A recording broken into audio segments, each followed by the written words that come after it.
Ayan na mga kababayan, nagsimula na ang gulo. May sinunog sila. May sinunog silang container. Container ba nito lang? Ayan o. Nasunog na mga gulong.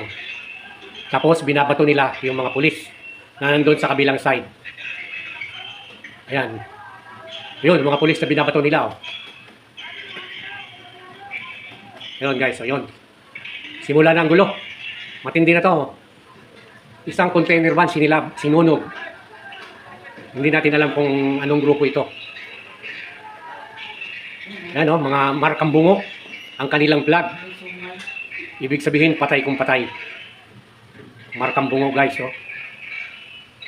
Yun, tuloy ang pamamato nila sa mga pulis habang sinusunog nila ang container van. Ito, ay container talaga. Container ito. Tuloy ang pamamato sa mga kapulisan natin guys o. Yun. Pero ang mabuti, yung mga pulis naka-steady lang sila. Ayan, no? Hindi sila gumaganti, hindi sila gumagalaw. Pero naka-shield naman sila. Ayan mga kababayan, no? Patuloy ang pagkakasunog ng container. Oh. Ayan. Habang tuloy ang sunog, tuloy rin ang pamamato nila sa mga kapulisan. Ayun. Yun. Ayun guys, may isang motor na inagaw. Isang single na motor dinala sa nasusunog na truck na container. Ayun, nakahiga na ang motor oh. Natapon ng gasolina. At pinagpapalo ang motor guys oh, binabato, binuhat ng motor guys oh. Yun. At yun, itinulak pa papunta sa nasusunog ng mga gulong ng container. Kaya sunog na rin itong single na ito. Ayan. Tapos sinindihan pa. Ayan.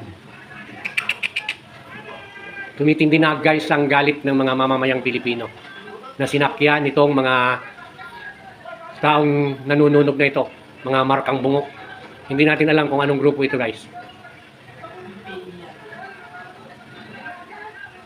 Yun, nawala na sila. Lumipat dun sa kabilang side.